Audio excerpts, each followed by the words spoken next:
एखादा व्यक्ती 40 त्याचं वय आहे, त्याला आत्ताच अक्कल आलेली आहे आपण असं म्हणूया, त्याला करंट इन्फ्लेशननुसार जर इन्व्हेस्टमेंट करायची असेल आणि चांगलं रिटायरमेंट लाईफ जगायची असेल तर त्याने काय करायला पाहिजे? सिंपल आहे.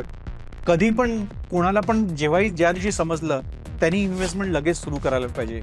40व्या वर्षी समजलंय तरी ठीक आहे. आता अज्युमिंग की प्रत्येकाचं गोल्स वेगवेगळे असतात, की आता आपण अज्युम करू की या केसमध्ये या माणसाचा गोल आहे की 55 वर्षी रिटायर व्हायचं आहे. आज त्याची 1,00,000 रुपये एक्सपेन्सेस पर मंथ होत आहे, तर 55व्या वर्षी त्याचे इन्क्रिमेंटल इन्फ्लेशननी 2.5 लाख हा होईल.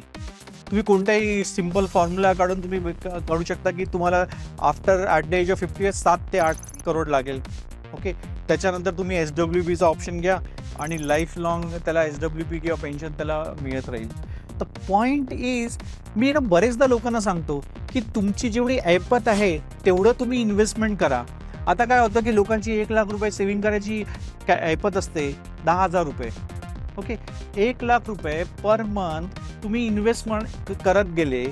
Okay, considering 13-14% rate of return आणि 10,000 प्रत्येक मंथला तुम्ही वाढवले, 10 वर्षानंतर ते 3.5 कोटी होतात. ओके, आणि सेम तेच मी आज 10,000 इन्व्हेस्ट करत गेलो पर मंथ आणि 1,000 रुपये प्रत्येक वर्षी वाढवून गेलो, तर माझी व्हॅल्यू किती होईल? 35 लाख. डिफरन्स इज 2.6 किंवा 2.7 करोड.